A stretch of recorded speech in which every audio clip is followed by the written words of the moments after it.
So 5, 4, 3, 2, and 1. All right, folks, welcome back to the Trauma Therapist Podcast. I am really thrilled today to have my guests, Anna Holtzman and Donna Jenson. Welcome, both of you. Thanks so much for having us here. So glad to be here. So Anna is a trauma-informed psychotherapist who helps clients repair the relationship between mind and body so they can release chronic pain and other syndromes for good. She uses her training in somatic experiencing, nonviolent communication, and the mind-body approach for healing chronic pain that was pioneered by Dr. John Sarno, and has been a facilitator for curable groups, a 12-week educational and support group program for chronic pain recovery. Her writing appears on the Good Men Project, Medium, and Mad in America. Donna Jenson is founder and director of Time to Tell, with a mission to spark stories from lives affected by incest and sexual abuse to be told and heard. She wrote and performs her one-woman play, What She Knows, One Woman's Way Through Incest to Joy, which is based on her own experience of surviving incest.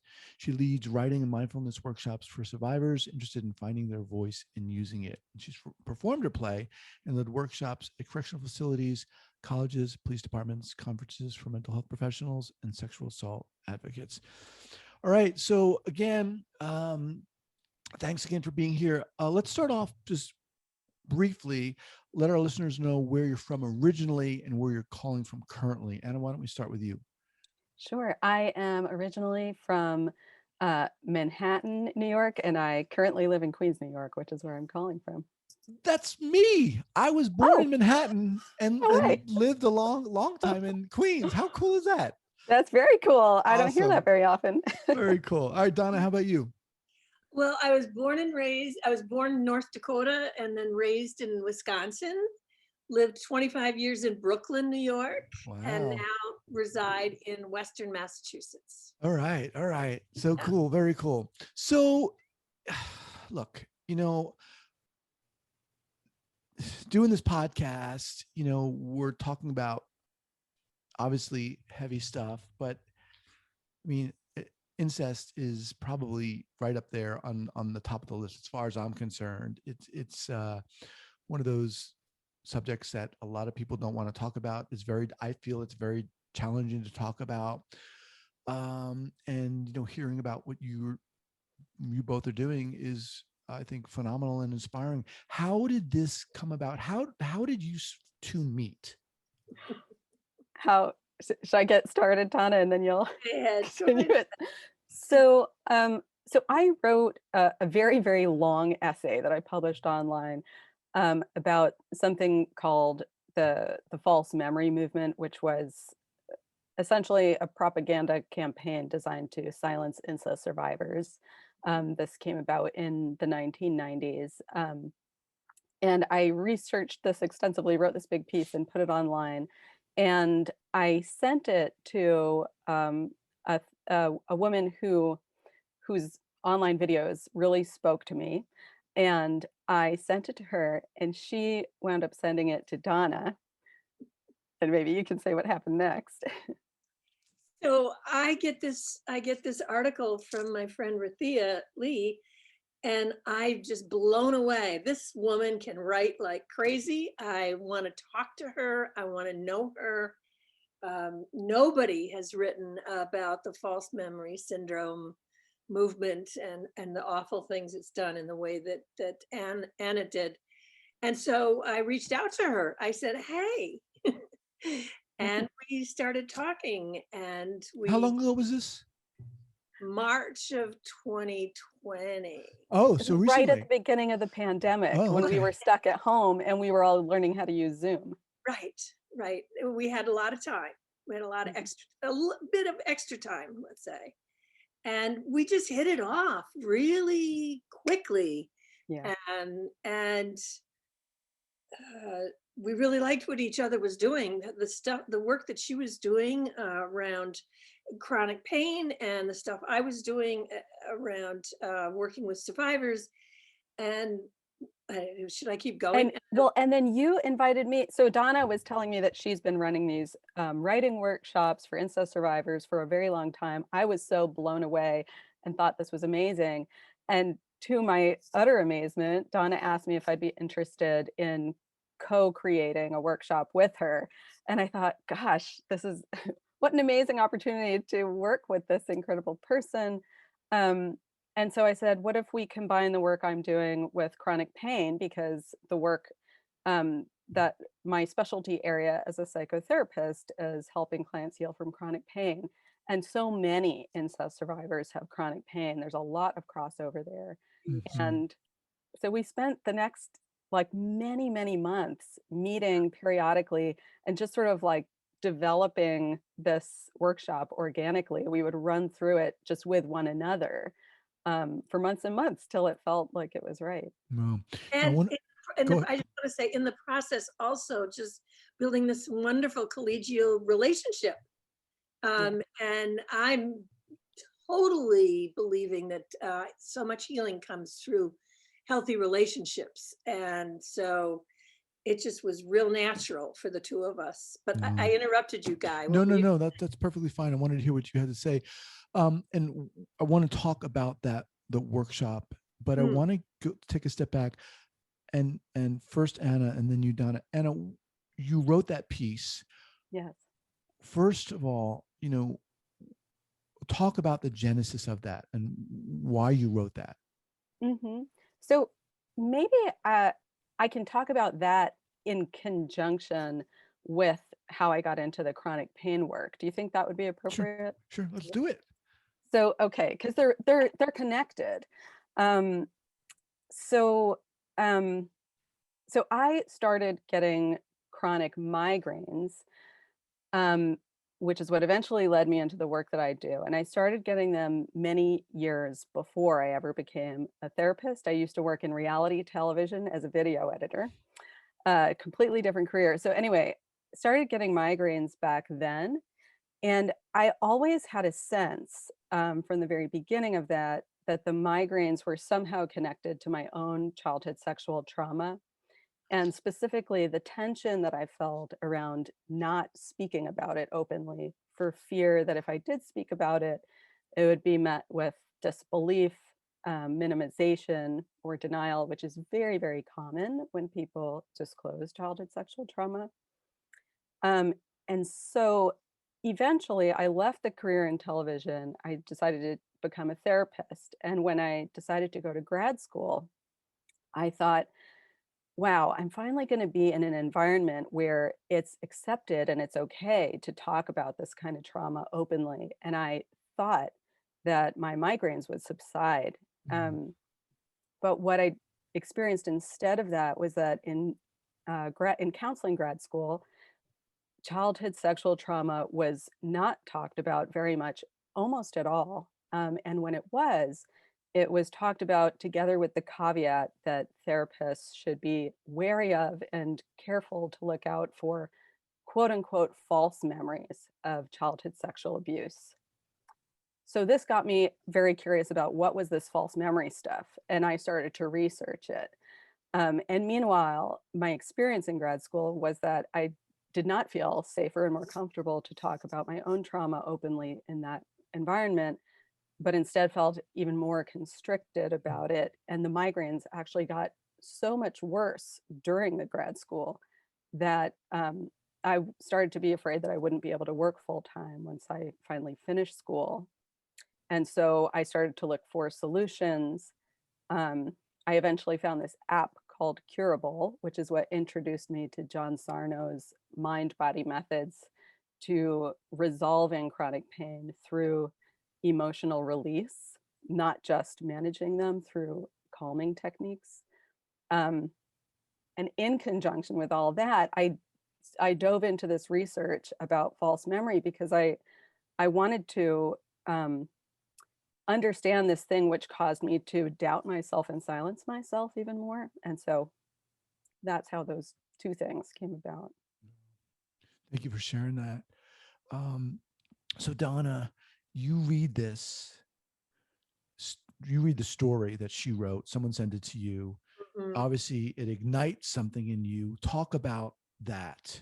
What was going on for you, such that this was like, wow.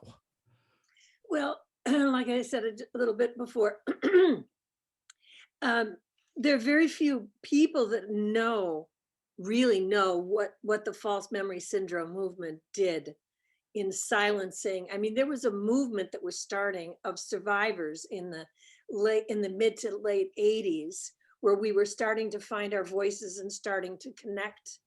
And women's centers, especially, which I was very much involved in the grassroots women's center movement.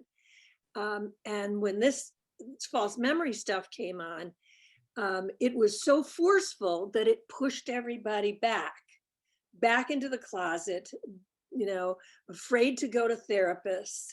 And it's taken a long time. It's like it made the movement, our movement, step back several steps, probably more than several. But anyway, so I mean, we've been coming out of it for a while now, but to come across Anna's work and how clearly she was saying what they did and what the consequences were, that's why I wanted to know this woman. Let's, if we can briefly just lay it out briefly. What did they do and what were the consequences? Well, go ahead, Anna. Yeah. Okay. So as Donna was saying, in the coming out of the women's movement of the 60s and 70s, this movement of incest survivor activists started to flourish in the 1980s. And this was such a new thing that incest survivors were speaking out openly. It was kind of like what's happened more recently with the Me Too movement. And so there was this moment when incest survivors were speaking openly, were engaging in activism, were connecting with one another, which was so new because that silence was also isolation. And so one of the developments that came out of that activism was that survivors started bringing their parents to court. And when that happened, that triggered a backlash, and specifically survivors bringing to court parents who were, middle or upper class, who had money, who had resources. And a group of these parents joined together and formed an organization that they called the False Memory Syndrome Foundation. They created this term, false memory syndrome. This was not a term that came from science. It was a term that came from the parents, and it was devised as a legal defense to discredit their accusers, who were their children often. And this organization launched a really wide-ranging campaign of disinformation through media, through propaganda, through lawsuits that were aimed at not only silencing the survivors who were speaking out, but a lot of lawsuits that were aimed at the therapists who were working with these survivors. So a lot of therapists became really understandably frightened because many people lost their licenses. They were attacked, they were harassed, and a lot of therapists stopped working with incest survivors altogether. Many stopped believing them. So it had a huge impact at that time, but that impact is still around because this phrase false memory, it's still showing up in popular media, in psychology sites like, for example, Psychology Today, and all of the similar psychology magazines still use that term and validate it. It's showing up in academic institutions. It showed up in my own grad school education. It even showed up in the trauma training that I did that was offered by the Somatic Experiencing Trauma Institute. So in what context? How was it utilized? It was utilized in that one of the trainers in my training, a trainer in my Somatic Experiencing training, and also multiple professors at university said, you should be very careful not to, quote unquote, implant false memories of childhood sexual abuse in your clients, which was a myth that was invented by these accused parents that, found its way through the media into academia. Wow. All right. So I just say, of course, jump in. I'm not the not the therapist here. I'm more the activist, but I just want to say that this became, we were robbed of one of the greatest resources for healing by this movement. I mean, I think there's a lot of ways that we can heal from our trauma, but psychotherapy and counseling, it's huge in terms of healing. And I can't tell you how many stories I have from survivors who've had these awful experiences with therapists that I think many of them are afraid to go in deep to the work because of this false memory foundation. So anyway. Yeah. And I've received many similar stories from people who've written to me based on the writing. And I don't want us to spend all our time talking about them anyway. I don't want to give them too much press, you know, because what we're doing now is so much better than what they tried to make stop. So, all right, let me just remind everyone that I'm speaking with Anna Holtzman and Donna Jenson. They created Healing Feelings, Reconnecting Mind, Body, and Voice. It's a writing workshop for survivors of incest and sexual abuse who experience chronic pain and other syndromes. All right. So talk about this workshop. Talk about what you do. Let's get into it. Yeah. Yes. So the workshop that we love leading together, it's a two-part workshop. So I lead the first half of it and Donna leads the second half, and they're very wonderful complements to one another. And it's the whole thing is an expressive writing workshop.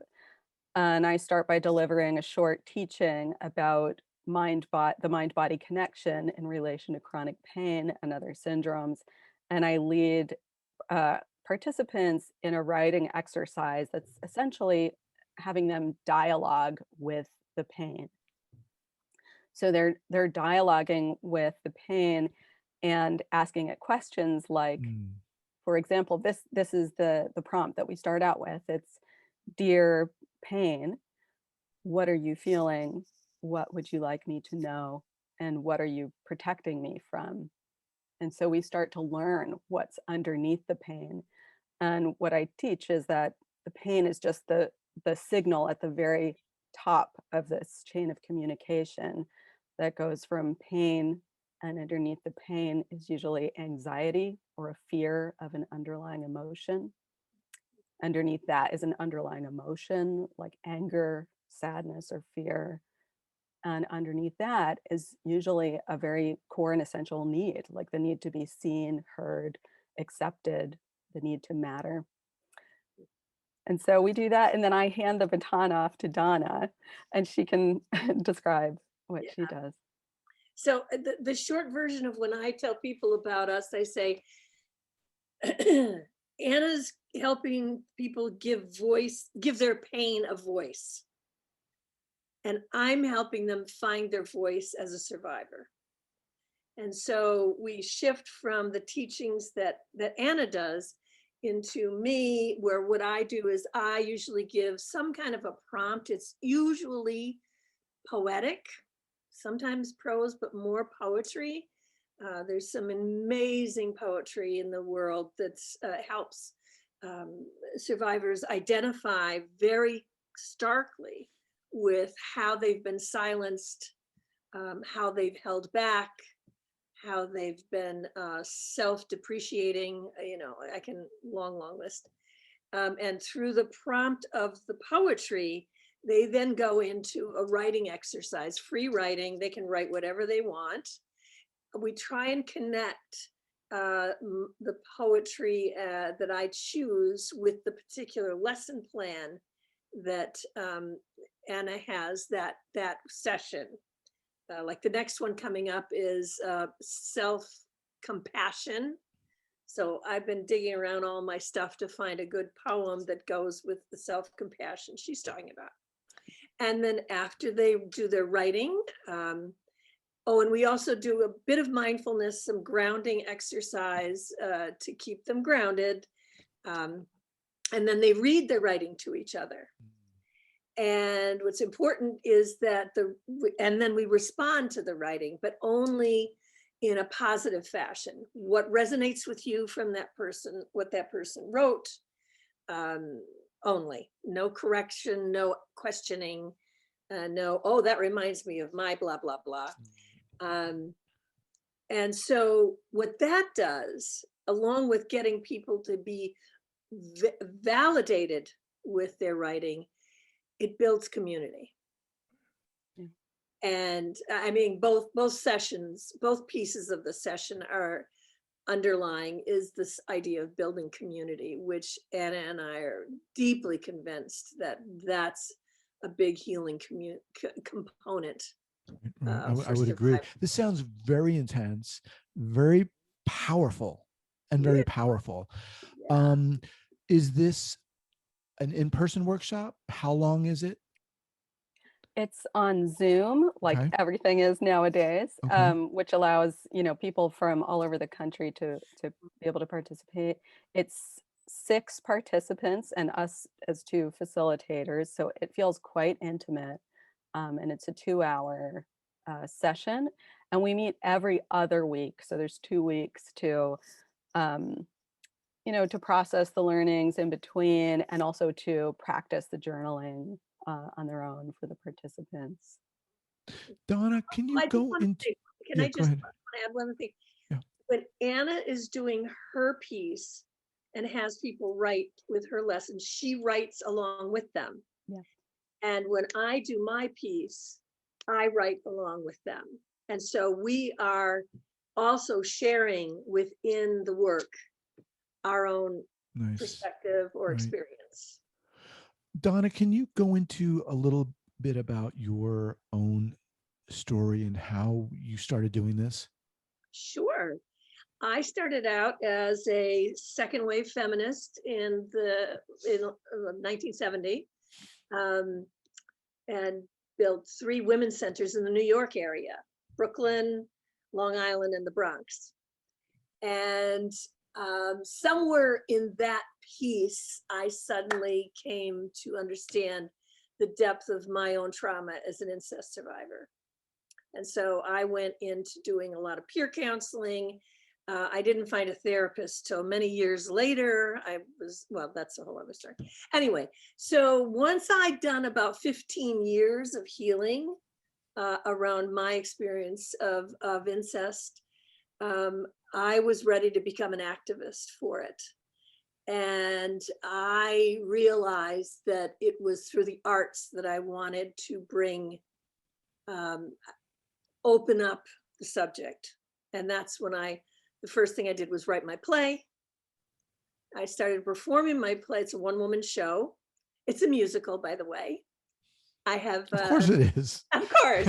I have a master guitarist, John Sheldon, who accompanies me. He's amazing. And it makes a difference to have music in the piece. And I would offer workshops, follow-up workshops from performances, if there were survivors in the audience that wanted to start writing their own story. That's how that started.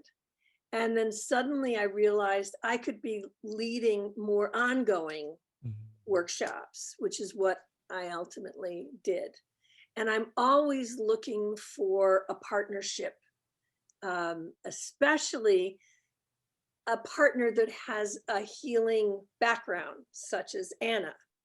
So that, it's kind of, we bring our 2 perspectives together in our work, which really is very dynamic. And I want to say, you said that this is a very heavy subject. Anna, you want to say something first? I just did a bunch of talking. What do you want to say? Well, I qualified that by saying for me. Yeah. It is for everybody. For everybody. Well, yeah, but some people are like, I can deal with this. I'm not criticizing you guys. Not at all. Right. Absolutely right. Absolutely. And Donna, that's exactly the same thing I wanted to say something about, which is that, I think because of the heaviness and the constriction around that topic universally, one might have the idea that a workshop that's devoted to writing from this experience would be scary, dark, all those kind of things. And it is so connecting and relieving to be able to see that there is just so much commonality in the present day emotional experiences and creativity and aliveness and sadness and fear, all that stuff. But it's just very connecting and enlivening. Yeah. And I think that also the fact that Anna and I are crazy about each other. We enjoy each other. We laugh a lot with each other in our planning, in our debriefing and whatever. There's a lightheartedness to our relationship, Yeah. which I think is really important.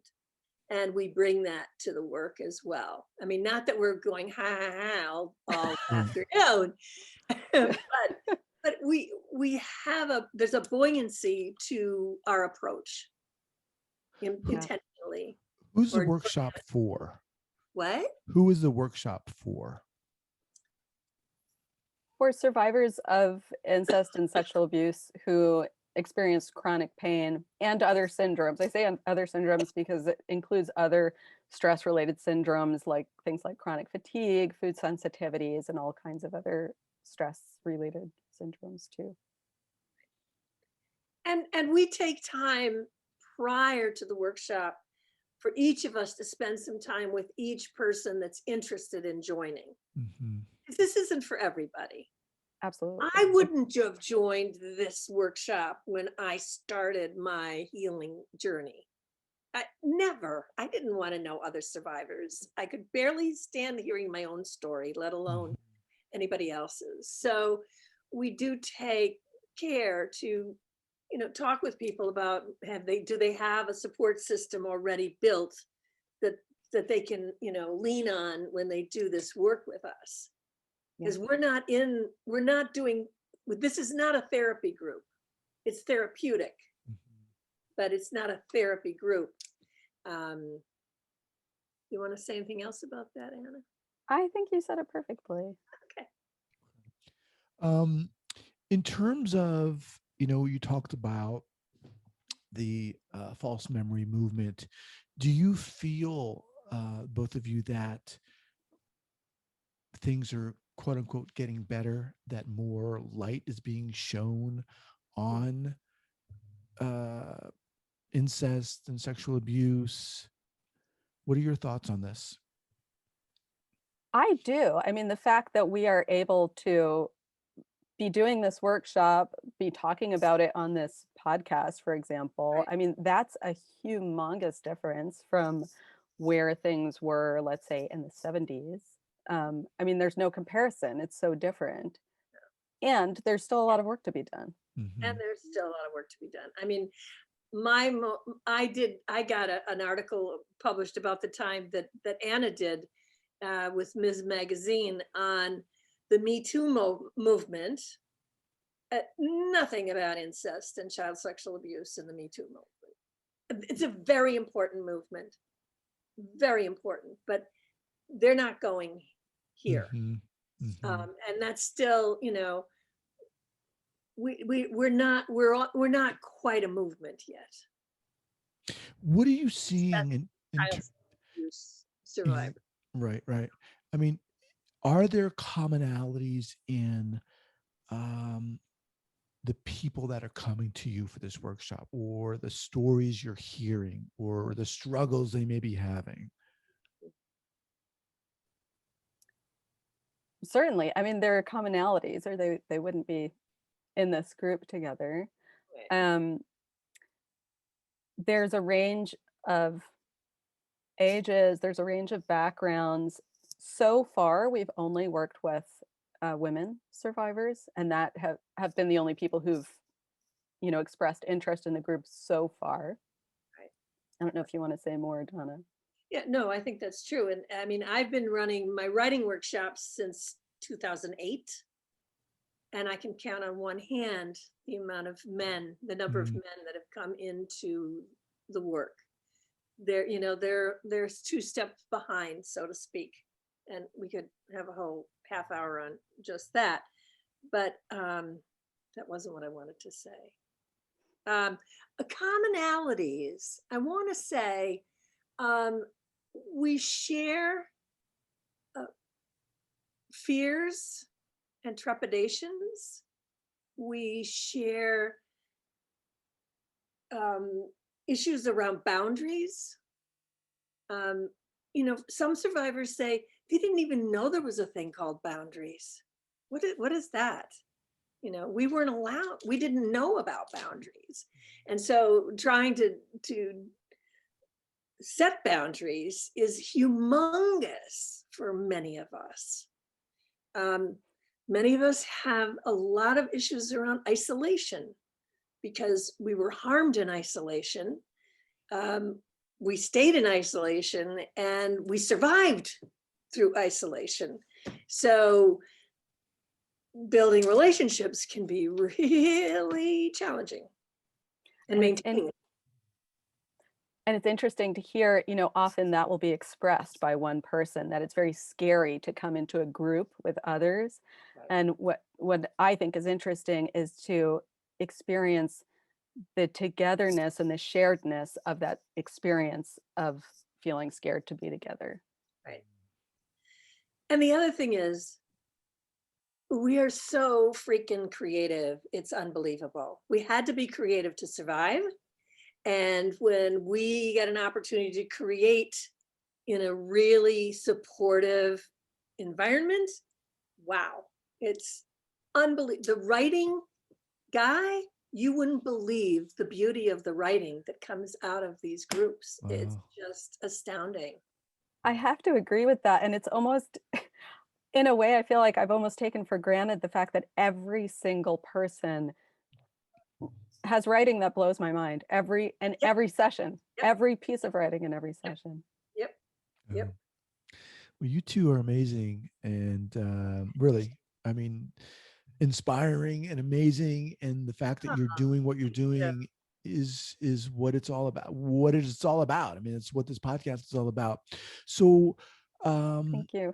You're welcome. Yeah, thanks, guys. Where can people get in touch with you? So people can get in touch with me at my website, which is annaholtzman.com. It's ANNAHOLTZ.com. Okay. And people can get in touch with me at timetotell.org. Okay. I'll have those both linked up at the show notes page at the traumatherapistpodcast.com. All right. When and what about this work, the workshop? We're going to do another one in the fall. We don't have the exact dates, but they will be posted on both our websites and be sent out to all our people, and be glad to send you an announcement of when the workshop. Do so. Excuse me. Yeah, please do so. I'll do whatever I can to get the word out there. Great. Thank you. Yeah, you're welcome. All right, let's wind down here with some go-to book recommendations, whether trauma related or not. Anna, why don't you start?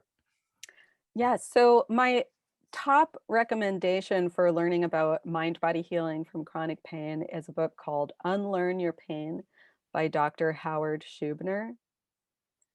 Can I mention a couple more? Yes. So my second favorite book about healing from chronic pain is not explicitly about chronic pain, but it's fantastic, and it's called The 6 Pillars of Self-Esteem by Nathaniel Brandon. Okay.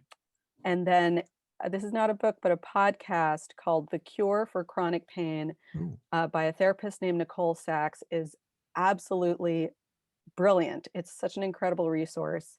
And for more resources on healing for chronic pain, there's a fabulous website called the Psychophysiologic Disorders Association. They've got a ton of info. Okay. Now I have to ask, how have your migraines been? I do not have chronic migraines anymore. What could, and it's been a long journey, by the way. It's been a long journey. What helped? A ton of different things helped, but I would say that the two things that stand out the most are emotional release through honest, expressive writing and dialoguing with different parts of self. That has been number one. And also number one has been self-acceptance as a practice, as an Mm. active practice. And that Nathaniel Branden book that I mentioned is a great resource for, learning how to actively develop that practice. Awesome. Okay, thank you. All right, Donna, how about for you? So I would say, first of all, Trauma and Recovery by Judith Lewis Herman. Mhm. Aftermath of Violence from Domestic Abuse to Political, terrorism, I think. I'll send you that. And The Courage to Heal, a guide for women survivors of child sexual abuse by Davis and Bass. And can I plug my own book? Of course, we'll have that linked up too. Yeah, it's called Healing My Life from Incest to Joy. Awesome. So, all right, you too. Really appreciate it again. Thank you so much for having us on. It's been Yes, such a this is pleasure. You're welcome. Thank you for doing this podcast. I love it. I listen to it. I appreciate that. You're welcome. And again, when you get dates for your workshop, pass it along and I'll help get it out there.